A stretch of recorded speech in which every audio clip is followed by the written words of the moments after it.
All right, we're getting close to the end of our story. Today we are taking a closer look at page 271, and we're going all the way to 3 something. So, getting very, very close to the end. This is Miss Sadie's Divining Parlor, August 11th, 1936. The town was abuzz about the recent mix-up with the newspaper. Billy Clayton loved a good prank and had been happy to deliver the 1918 newspapers that had not made their way to the basement. He said there wasn't anything worth reading in the current papers anyway. Everyone knew that these days there wasn't much news, and most of it was bad. It's kind of how I feel right now, or over the past few weeks. It seems like all the news that I've listened to has just made me sad. So I can kind of see Billy's point of view. To have an opportunity to pull a prank might break it up a little bit. So for the time being, we waited to see if anyone would respond to the contest announcement. Hattie Mae was excited about the idea. It was true that we wanted to know more about Manifest back in the day. We just didn't mention, even to Hattie Mae, that we were particularly interested in who might have the same handwriting used in the note telling us to leave well enough alone. I stood at the sink in Miss Hattie's tiny kitchen, wrapping an assortment of exotic tea leaves in a worn piece of cloth. I tied a string around the neck of the cloth, making a tea bag, then placed a kettle on the stove. Waiting for the water to boil, I gazed out the window, watching the clouds churn and roil high above the neat rows of Miss Sadie's garden that, in fact, had come to feel like my own. Those seeds of all kinds, carrot, pea, squash, pumpkin, onion, rested just beneath the surface. I had touched each one, planted each one in rows, removed and replaced every bit of dirt just so, in hopes that they may take root in this place. So think about how this mood when talking about the garden has changed. At the beginning, Abilene was convinced this was a waste of time. These plants were never going to grow. They didn't stand a chance. And now she's really come to think of them as her own labor of love, so to speak. And she wants to see them succeed.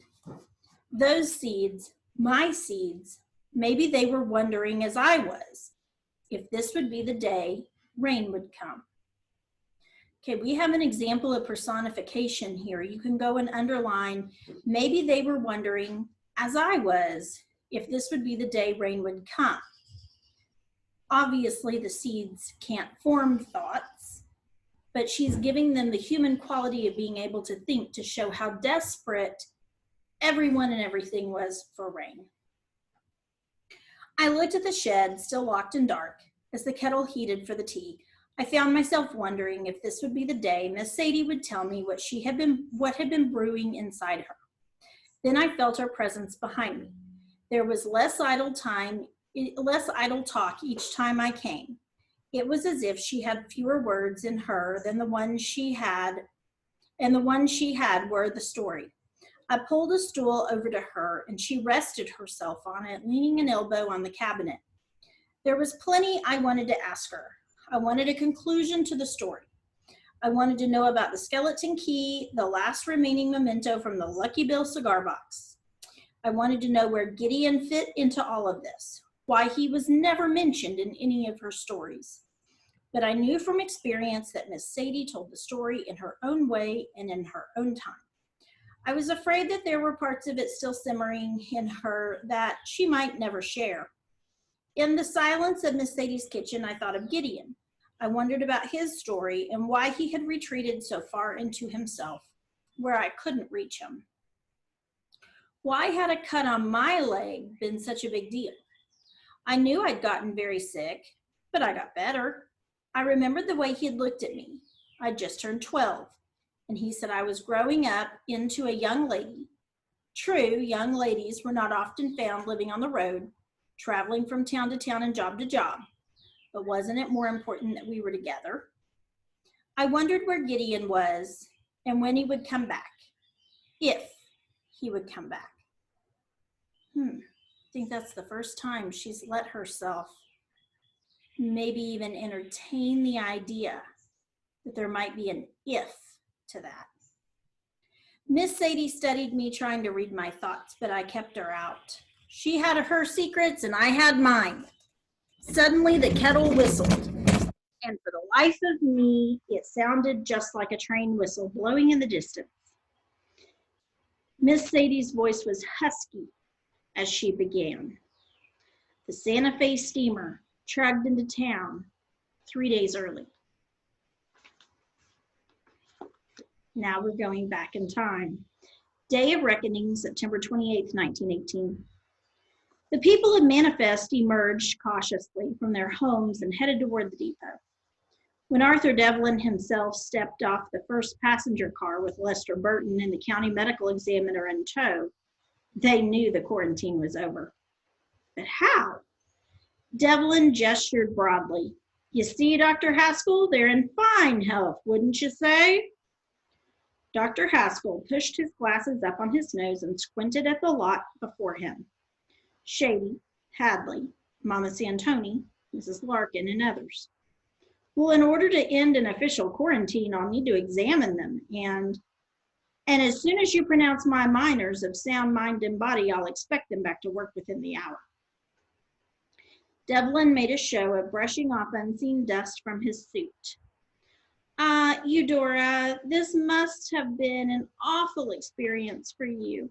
I'm sure you would never have taken part in such a charade if you'd known. Now that it's over, perhaps you would enjoy dining with me this evening in Pittsburgh. Oh, so he knew it was a charade. Mrs. Larkin was uncharacteristically flustered by the attention of Devlin and the suspicious looks of the people in the crowd. Well, Arthur, now, Eudora, you turned me down years ago, but I'd hoped you'd learned your lesson. I hate to say it, but your husband was a chump, always working on his books and numbers. What kind of life is that? You know as well as I do, Eudora, that we are both meant for greater things. Mother, Pearl Ann Larkin cried, stepping off the train.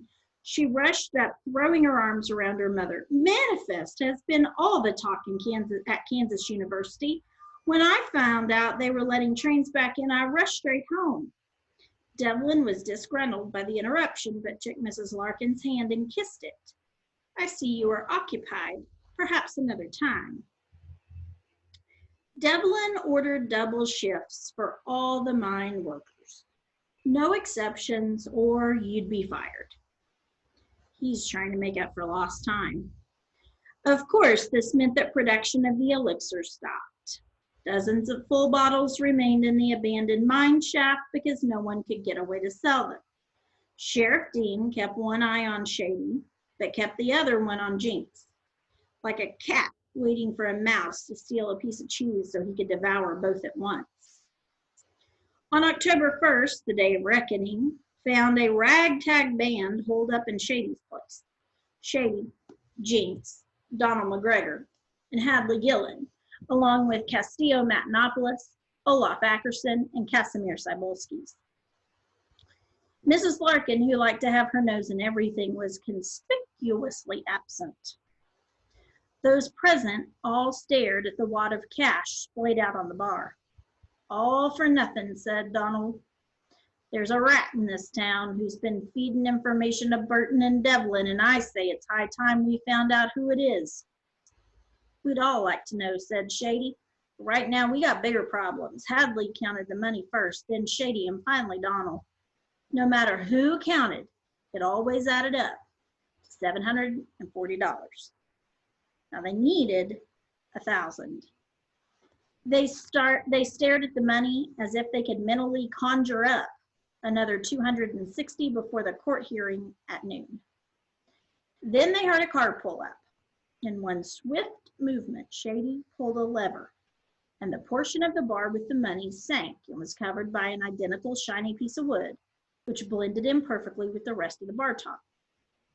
All was quiet when Lester Burton walked in. Swaggered was a better word. He came in like he owned the place. You know they'll blame you for it, Burton said. The double shifts and the docked wages, all because of your fancy scheme. And here you are, sitting nice and cozy, probably counting your money. The others looked up in surprise. Ah, you didn't know I knew about all that. So-called elixir, nighttime runs. It took a while, but for the right price, someone's always willing to talk. In fact, to get the right rumors started, and folks might get the idea that it was one of you who told me what was going on, just so as you could keep the money. I imagine a good tar and feathering wouldn't be out of the question. As if anybody's had time to pluck feathers, Jinx muttered to Shady. You got something to say, boy? Jinx didn't answer. Just then a stranger walked in, carrying a briefcase, looking decidedly out of place. Burton regained his composure and leaned on the bar. While I'm here, Shady, I'll have a shot of your finest. For medicinal purposes, of course. Shady poured him a glass and slid it across the bar. The stranger, a young man wearing a black suit, white shirt, and bow tie, set his briefcase on the bar and asked Shady for a glass of water. Water? Burton scoffed. Why, haven't you heard about the miracle whiskey made right here in Manifest? Drink up, son. What's your pleasure? The man wiped his brow with a crisp white handkerchief. I've heard, but I'm here on business, not pleasure. As Shady handed him a glass of water, the man looked at it as if he might check to see if the water was up to code. Then the stranger opened his briefcase and pulled out a glass vial of white powder. Uh-oh, something happened to the dog. Hold on. Okay, I guess everything's okay. We've had a couple of snakes in our backyard, actually, and one of the dogs started crying all of a sudden, so I was afraid that maybe they had run into a snake. Harper! No! That's what she was doing. She's digging underneath the fence because something is better on the other side. I don't know. Grass is always greener on the other side, right? Okay. Under the curious stares of the men and Jinx, he poured the powder into the glass of water and watched it fizz and foam. He raised the glass to the light streaming in through the window,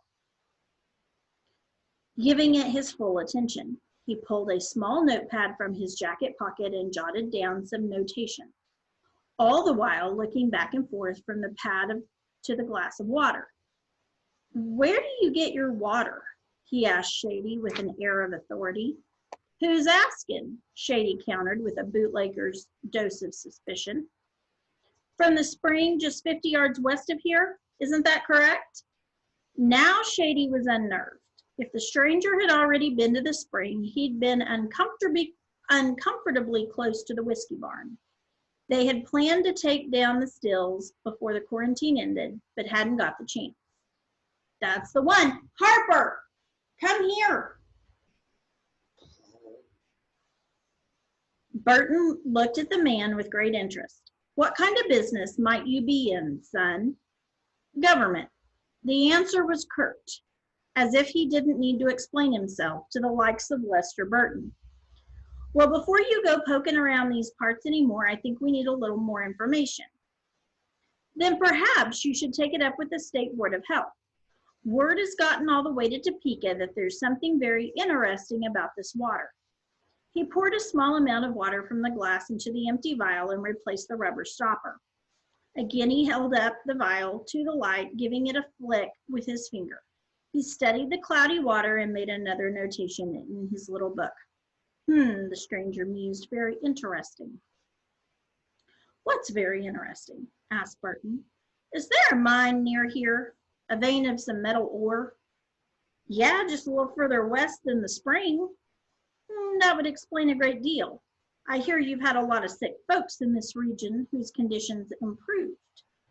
Burton's curiosity was piqued at the mention of the mine. I happen to be the pit boss of that mine, and I have a right to know what's going on. What would the government want to know if there's why would the government want to know if there's metal in the water? Harper!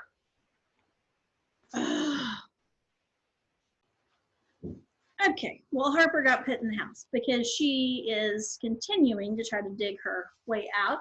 The interesting part is we put in a dog door for her, which she can't seem to figure out how to use, but I bet you money before we get to the end of this reading, she's figured out how to use it and made her way back outside to start digging again. Okay, why would the government want to know if there's metal in the water? Do you own the spring, Mr. Burton? And no, but then this is not your concern. He placed the vial in his briefcase and locked it shut. I always knew that mine would kill us, one way or another, Mr. Matenopoulos lamented. Whether it's black soot in our lungs or contamination in our water, it will get us all in the end. Now, there actually was a sickness called black lung, and it was where the soot and the pollution in the mine from the chipping away created these little black coal fibers that or coal particles that got down in the lungs of the workers. And my grandmother used to get a check after my grandfather passed away. She used to get a check. It wasn't very much money, but it was from the Black Lung Association for widows whose husbands had died after working in a mine. And so it was part of her compensation for the fact that that could have contributed to his demise.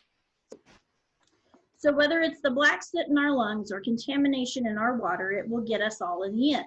The room grew quiet as the weight of his words, as dark and cold as a mine shaft, pressed around them.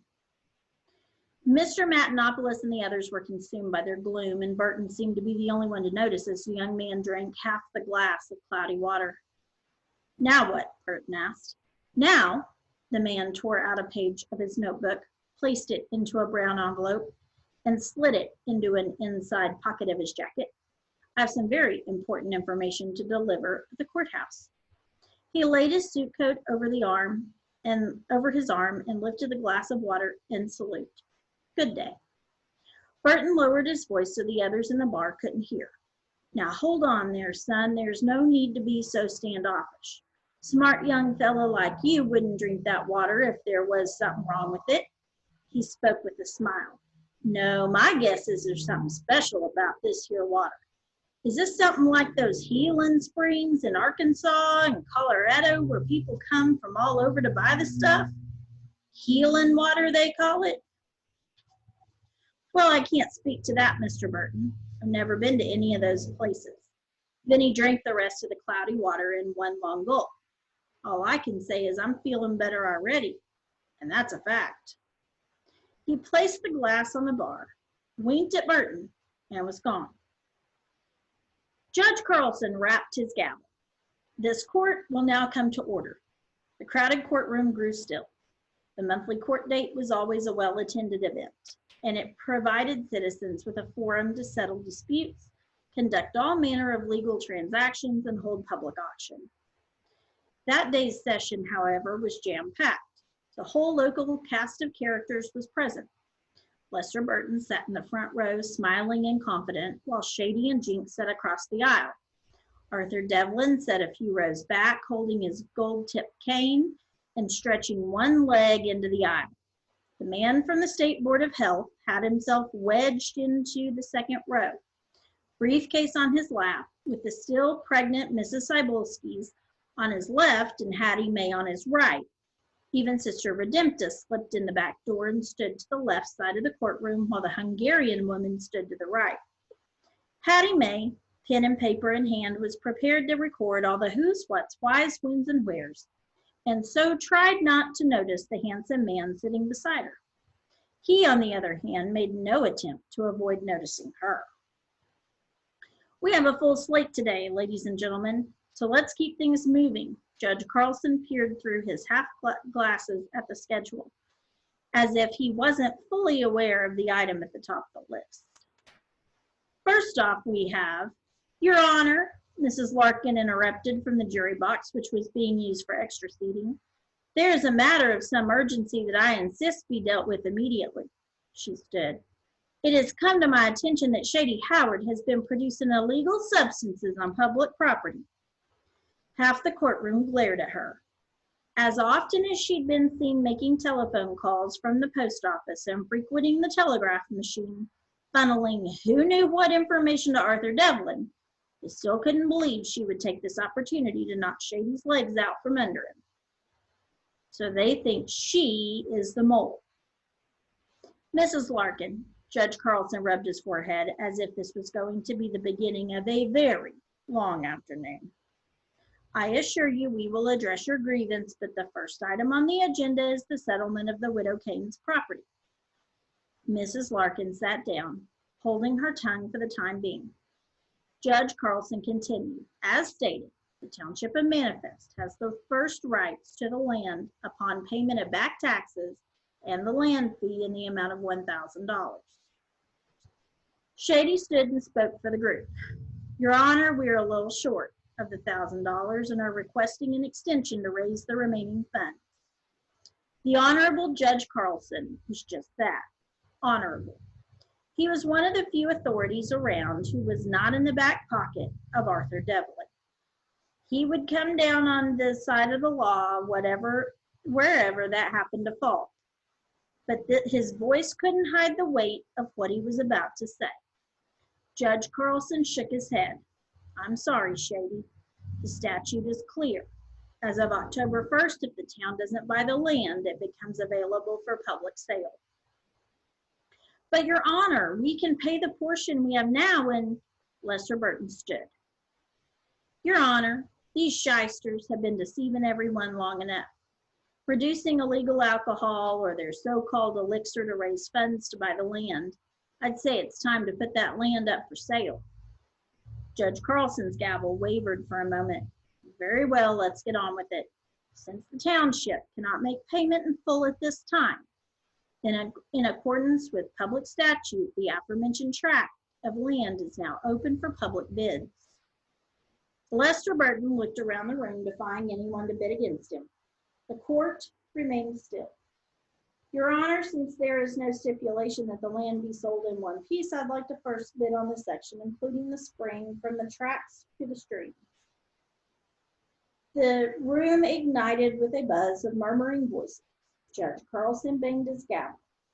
I thought the mine wanted the whole tract of land. Part I want doesn't involve the vein. That pertains to the mine. Right now, I'm not bidding on behalf of the mine. I'm bidding for myself, and I'm interested in the spring. I'll start the bidding at $50. $50, wow. A lot back then, but not today. Shady tried to figure, pardon me, what Burton was up to. Jinx snuck a look at the government man sitting in the second row. Shady, that fellow from Topeka never said the water was contaminated. He just asked if it was near a mine, Jinx whispered. So, what if that's a good thing? What if that's why people were getting better? You mean it might be healing water? Shady pondered the idea. Like in those spas in Arkansas and Colorado? Yes. And folks come from miles to drink, even bathe in it. Burton will make a fortune. Going once, Judge Carlson looked at the courtroom. You can't just let him buy it, Jinx whispered. But it's the town's money. Then the town will own the spring. You'll all still have a chance to get out from under Burton and the mine. Jinx urged. Going twice? The gavel hovered. $100, Shady said softly.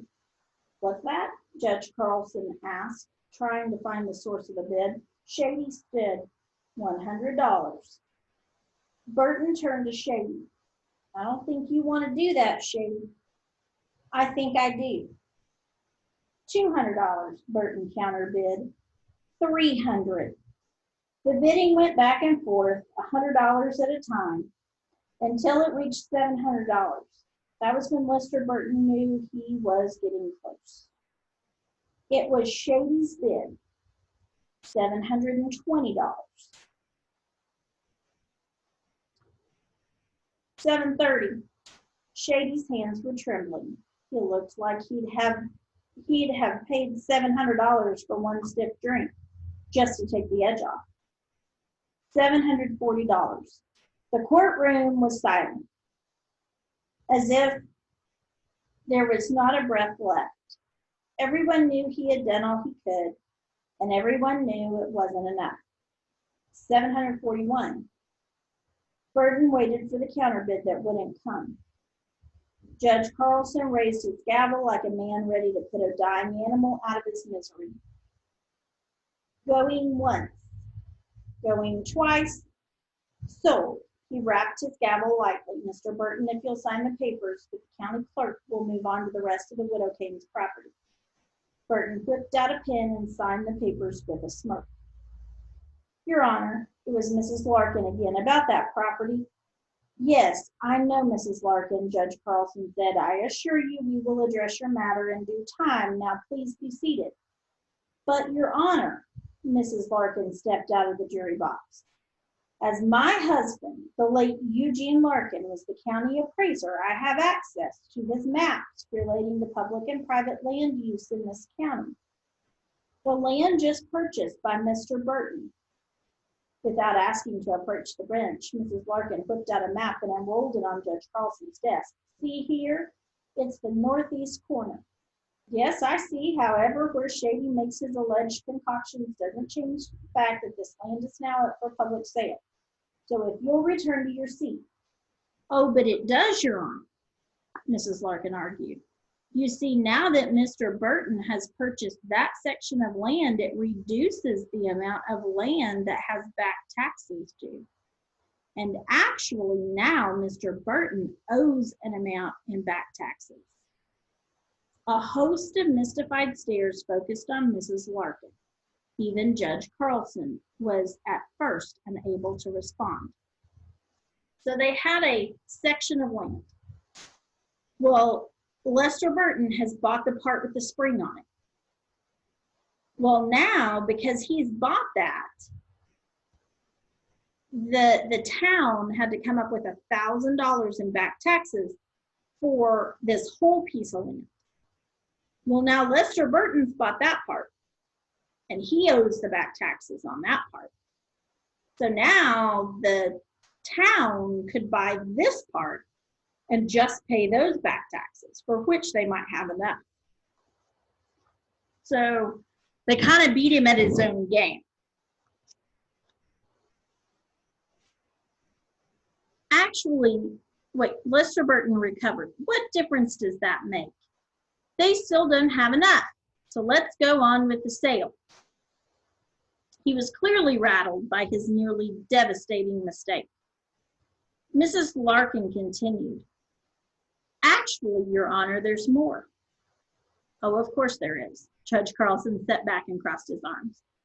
Mr. Burton's property includes a spring, which is considered a public resource. Therefore, it is required that the taxes on that land, because it has a public resource, go to the nearest township. In this case, the township of Manifest.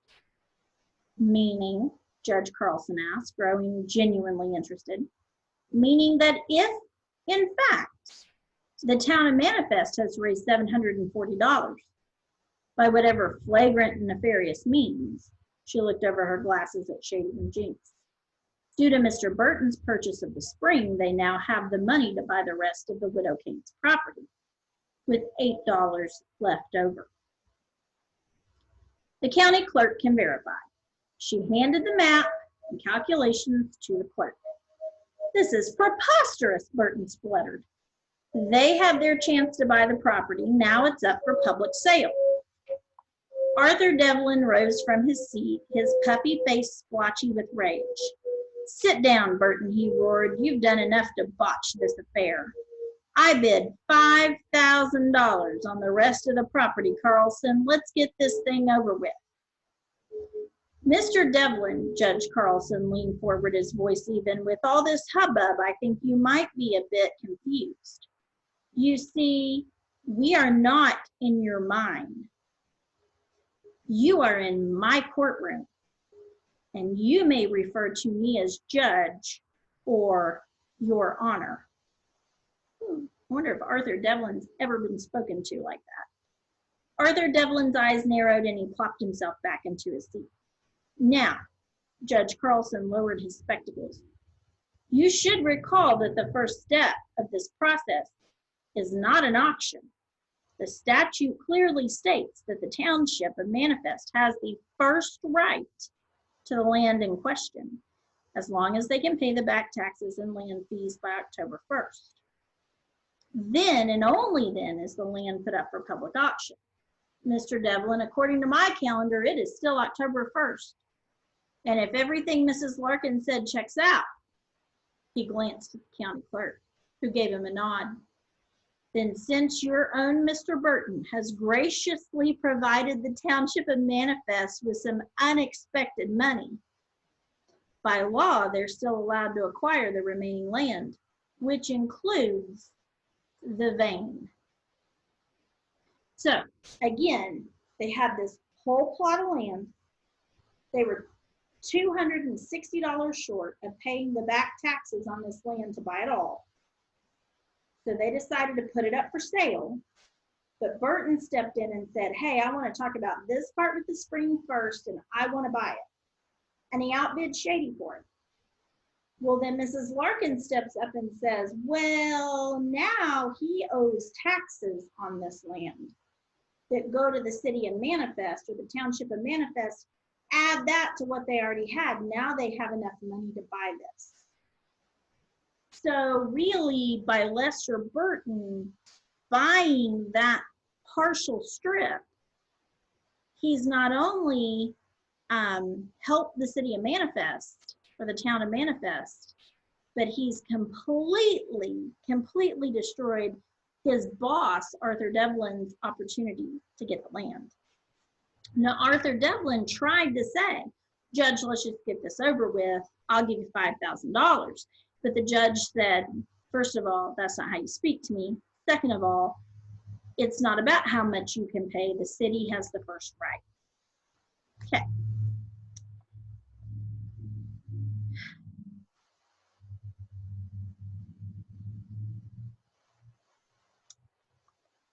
Devlin crushed his cigar to a pulp. But being a businessman through and through, he knew when he was defeated. He mustered 3 words. Burton, you're fired. Now, why did Burton want that land? Well, because he thinks it's a healing spring, and he wasn't buying it for the mine. He was buying it for himself. Fine with me, Burton said. You'll all be coming to me for some of that healing spring water, and you can bet it won't be cheap. The crowd rumbled. What was he talking about? Was that why Shady had bid on the spring? That's right, folks, said Burton. Just asked our friendly government visitor from Topeka. He's got his report all ready about the high metal content in the water and how it has healing properties. Go ahead, son, make your presentation. All eyes turned to the young man sitting in the second row of the courtroom. Finally, Hattie could look at him head on. She held her pen poised to take notes. The man waved his hand. I don't really think that this is the time, and Burton fumed. You came all the way to Manifest to deliver some important information, did you not? I did, but then I'm sure the judge won't mind bumping you up on the list. The man looked at Judge Carlson. Go ahead, let's have all the surprises out at once. Judge Carlson waved him on. Very well. He took the manila envelope from his jacket pocket and handed it to the bailiff, who passed it to Judge Carlson. Judge Carlson opened it and examined the contents with great interest. This is fascinating material, young man, but I fail to see how recipes for pumpkin pie and raspberry marmalade can have much bearing on the proceedings of this court. Would you mind clearing up what this is all about, Mr. Mackey? Fred Mackey. Those recipes are for my Aunt Eudora. Now, you might want to go back to page 270 and look at Hattie May's name. Hattie May, the hardball reporter, dropped her pen, staring up at the man. He grinned at her and winked. But Burton sputtered in disbelief as he realized something had gone terribly wrong. "This is an outrage, Judge. I retract my bid on the grounds that I have been tricked, manipulated, and lied to. This man is a charlatan. He told me he worked for the government." Mrs. Larkin stepped forward. "He does work for the government, Lester. I've bragged on him 1,000,000 times. This is my sister's boy. He works in the governor's office. He's the assistant to the assistant." She placed her hand proudly on his shoulder.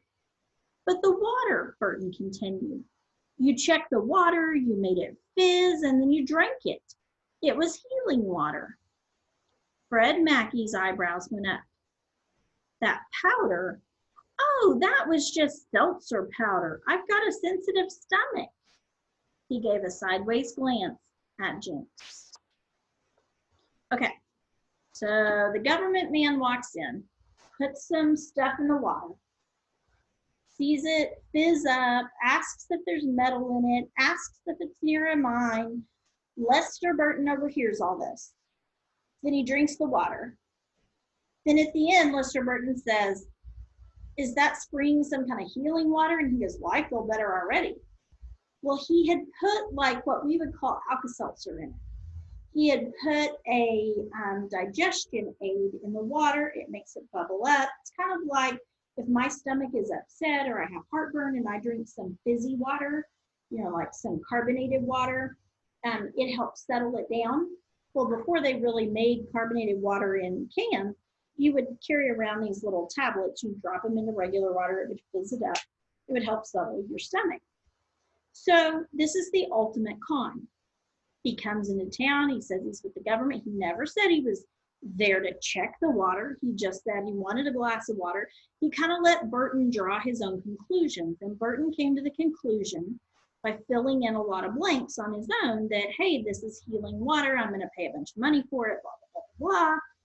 And now the guy's like, well, this isn't like some report on the water in this envelope. This is just recipes for my aunt. And oh, the fizzy water, looking at it, saying I felt better, it was just like stomach seltzer. So they've conned Burton.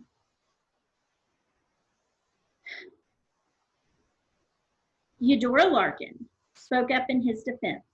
"My nephew wouldn't lie. He's honest as the day is long. Perhaps you just misunderstood, Lester." She narrowed her eyes. "Or maybe your greed got in the way of your good judgment." She turned her attention back to her nephew. "Now, Fred, you give my best to your mother and tell her thank you for the recipes." "I'll do that, Aunt Eudora, and thank you for inviting me down for the day." He smiled winningly at Hattie Mae. "I think the sign outside of town is right. Manifest does appear to be a town with a bright future." Now, at the beginning of the book, it said, Manifest, a town with a past. But back in 1918, the sign said, Manifest, a town with a bright future. And he's looking at Hattie Mae when he says this. Hattie Mae had yet to pick up her pen. Dumbfounded, Burton stared at Eudora Larkin, then sank back into his seat. Devlin moved into the aisle and spoke directly to Mrs. Larkin. "Like I said, your husband was a chump in high school. You could have had better." Mrs. Larkin straightened up tall and proper, narrowed her eyes, and said, "Arthur Devlin, you and my husband may have been in the same grade, but you were never in the same class." Arthur Devlin stood alone. Judge Carlson reached for his gavel, but both Burton and Devlin were gone from the courtroom before it rapped on the desk. Shady leaned over to Jinx. "Where in the devil did all that come from? You had a hand in this, didn't you?" Jinx smiled. "It was just a little something Mrs. Larkin and I cooked up while having polite conversation. It really gets her dander up when someone insults the late Eugene Larkin." So why do you think Mrs. Larkin was willing to go along with this? Especially since they had reason to think she was the mole, giving Devlin the information. Because when he got off the train, he immediately insulted her deceased husband, and she did not care for that. "You could have let me in on the secret. It might have made it a little easier on everybody. Jinx looked a little shamefaced. Well, Shady, it's just that you don't have the best poker face, and we were afraid you might give it away before Burton could bid on the spring. What's the matter with my poker face?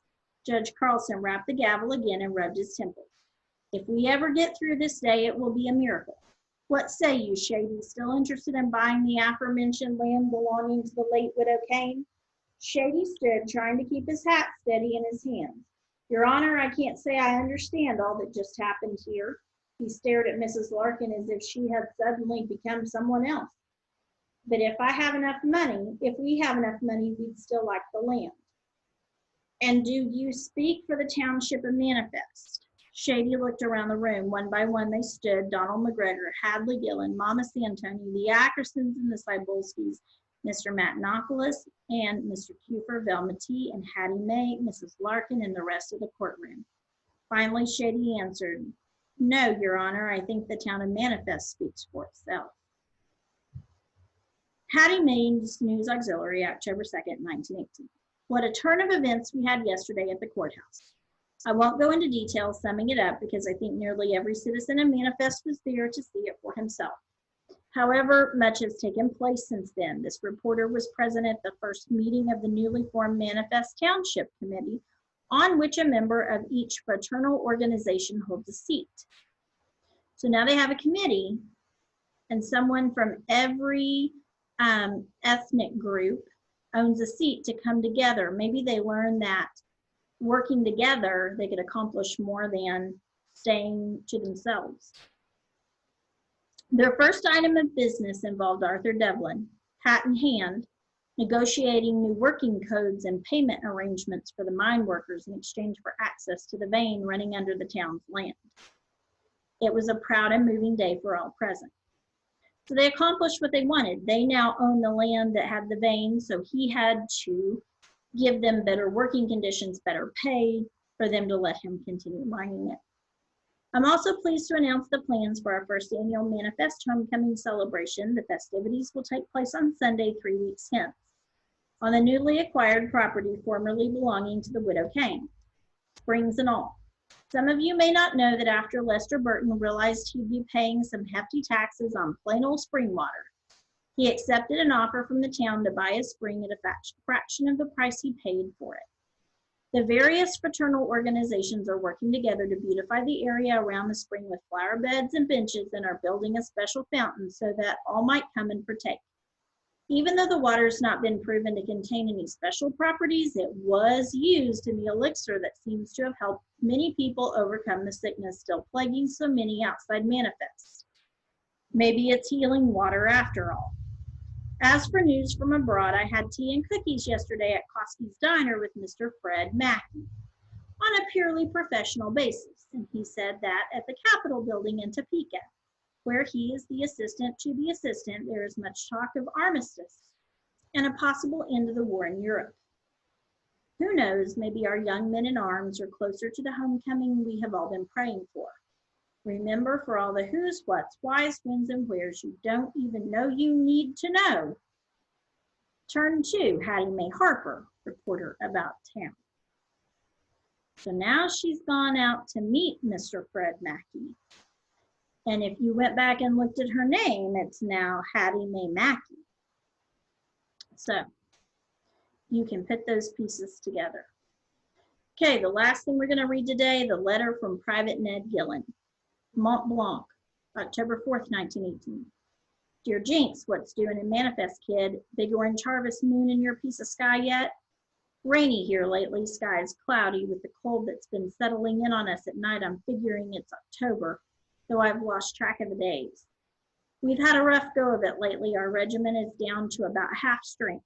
Had our share of casualties because of this awful war, but we've had just as many guys taken out with dysentery and influenza. It's like their bodies are so worn out. Once a sickness gets hold of them, it just gets worse and worse till they're gone. Heck and Holler and me aren't sure how we've stayed ahead of it so far. Velma T's elixirs ran out a lifetime ago. Guess we just run so much no bugs can catch us. That's what we like to think anyway. Right now, just being here makes me think of home. We're stuck in our trenches. Stuck, meaning it's so muddy, I'm not sure I could get out if I tried. Rain's let up for now, but with wet clothes and wet blankets, it's almost better if it keeps on coming. Better than the wind picking up and chilling our bones. So you're wondering why all this makes me think of home? It's the furthest thing from it. Up to my neck in mud, Ned. P.S. Later in October. Was running back to my regiment today from a rendezvous with command, still had a couple miles to go, tearing through trees, trying to stay in the shadows. I had a bag loaded with cans of beans for the fellows. A branch caught the bag and yanked it open. My buddies hadn't eaten in days, and I wasn't leaving without this ration. I had the bag half full when I saw him, a German foot soldier 6 feet away, eyeballing me through the sight of his gun. Nothing but our own puffs of frosty air between us. I was as good as dead, and for the life of me, all I could think to say was, Ich hab wunderlich. Putin. I have stinky feet. I knew that wouldn't help, so with nothing to lose but those beans, I just kept picking them up slowly, one after another. Old Jerry lowered his gun and said 2 words before walking away. 2 words, Jinx. Go home. Don't I wish, buddy? Don't I wish? I think I lied because we're going to 302. Sorry, we're not quite done. Then The Jungle, August 11th, 1936. The night air was hot and humid as it hung in my room. The sheets clung to the sweat on my legs, so I threw them off in a crumpled mess at the foot of the bed. Even Ned's letter curled with the damp as I read it for the upteenth time. I turned off my lamp and moved aside the limp curtains, thinking of Ned and looking for the big orange harvest moon he'd written of. There was only a sliver of moon to be found. The mementos had added up on the windowsill. I'd studied them so often they'd become private treasures to me, reminders of the stories they'd come from. The cork, the wiggle king fishing lure, the Liberty head silver dollar, even little Eva Cybulski's tiny wooden nesting doll. I checked the only remaining item from the Lucky Bill cigar box, the skeleton key. Miss Sadie had revealed nothing about it. What lock did it fit into? I wondered, or better yet, what skeletons was it hiding? I felt myself drifting off to sleep, the key conjuring up images of things hidden in my mind. Music flowed in and out of those images, harmonica music. I sat up as the music seemed to call me, to invite me. I slipped my shoes on and padded outside in my pajamas, following the sweet, soulful sound. It was dark, and tree branches and bramble reached for me. The music grew louder as I rounded the bench near the train tracks. I felt the warmth radiating from the bonfire, saw the glow of the rough and ragged faces. I knew exactly where I was. People living on the road called it the jungle. Gideon says wandering souls tend to walk the same roads. For a lot of folks all over the country, those roads pass through places like this. Places where people who have no home, no money, no hope, gather together for an evening to share a fire and maybe some beans and coffee. Where somebody leaves a mirror and a razor behind in a tree so the next fella can catch a quick shave. Where, for a time, they might not feel quite so alone. Shady sat among them, playing the harmonica, letting the notes drift around these men like a bedtime song. When he stopped, he said, "Anyone for another cup of coffee? There's plenty here, gentlemen." They held out their cups and Shady filled them. I watched from the bushes for a time, knowing I'd been wrong about Shady and his drinking. He would come back to the house in the morning with bloodshot eyes from the sleepless nights and the smoky fire. His whiskers wouldn't be shaved because 10 other men had used his razor. He'd take a lie down for a while, then go back to gathering some extra odds and ends that someone might need along his way. For some reason, I wasn't able to look away. Was this what those men considered home?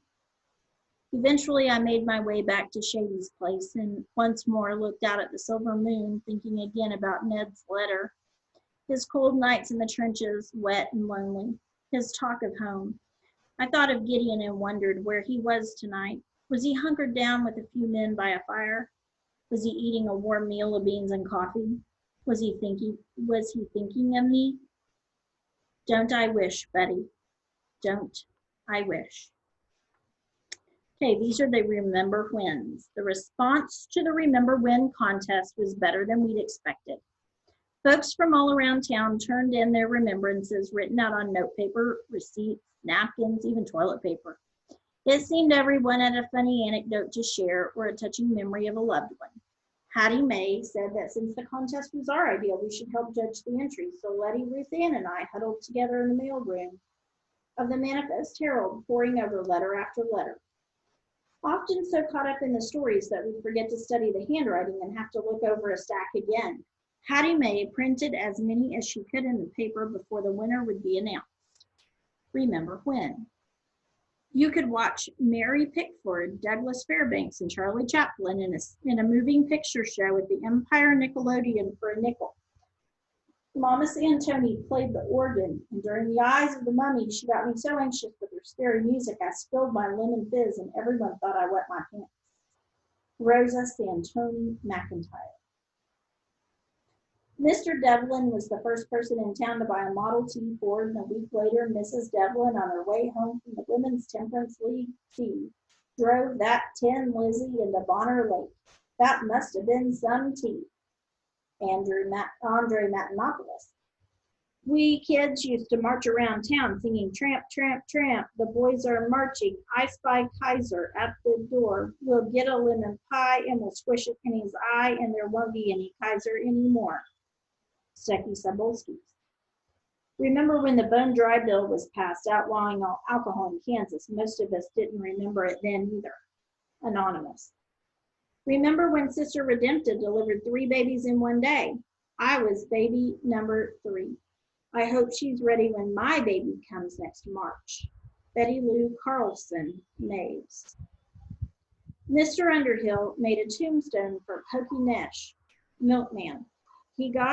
For Prokey Nesh. He got the date of birth right, which was in 1862, but had to redo the name because, as everyone but Underhill knew, Prokey was the son of staunch abolitionists, and Prokey was short for Emancipation Proclamation. Getty, short for Gettysburg, Nesh. So it was his brother that had passed. Remember when Otis Ackerson got thrown from his horse and ended up face down in Mr. Cybulski's pigsty? From Harry Ackerson. Remember when, it wouldn't have happened if Harry Ackerson hadn't been riding his bike alongside and spooked my horse with his ding-a-ling bicycle bell. Remember that? Otis Ackerson. The names especially caught my eye. I knew these people. These names had become familiar to me like friends through Miss Sadie's stories. Even Betty Lou Mays from the beauty shop. I'd recognized her when she visited Miss Sadie's house, but didn't realize that her maiden name was Carlson. She must be Heck and Holler's sister, and she's not barren after all. It was like putting together a big family tree, and even though I wasn't familiar with the tales they told, I felt like I wasn't just reading about them. It was more like remembering them, as if somehow their memories were becoming mine. Here, read this one, Letty said, passing me a prescription slip from the office of Dr. Dennis Monahan. Remember when Margaret Evans and I tied for senior class president and we drew straws to decide the winner? I wanted the post, but she was the better man, Doc Monahan. The sad mixed with the sweet and set a warm feeling in my stomach. But would there be one about Gideon? I drew another out of the pile. This one came all the way from Sioux Falls, South Dakota. Remember when Ned Gillen won first place in the state track races? That kid could outrun trouble, and he needed to with the company he kept. Holler Carlson. A few days went on like this, with more and more memories coming in. Then the day of the deadline, Mr. DeVore delivered a new stack of envelopes. Letty, Ruth Ann, and I all started in opening a few when Letty gave a gasp. She turned a little pale and without a word handed the paper to Ruth Ann. Well, I'll be dipped in sugar. Ruth Ann handed me the note written in straight up and down letters that looked like they were plodding across the page. We found our match. To whom it may concern. I have read your recent columns regarding past goings on in this town. I should think you would be more responsible with the information you print in the publication you choose to call a newspaper. I have no such recollection of ever having mistakenly engraved a name on any tombstone, let alone a name as ridiculous as Frokey. Furthermore, whoever would name their offspring after the Emancipation Proclamation should blame themselves for any misprint. Signed, Mr. Underhill. So Mr. Underhill is the Rattler? I asked in disbelief. He's creepy enough, but he just doesn't seem the Rattler type. Yeah, he seems more like a lizard or a toad, Letty agreed. But it's here in black and white, said Ruth Ann. It's the same handwriting that was on the note at the treehouse, telling us to leave well enough alone. We all stared at the notepaper. There was his handwriting, with the last letter trailing off like a dying breath.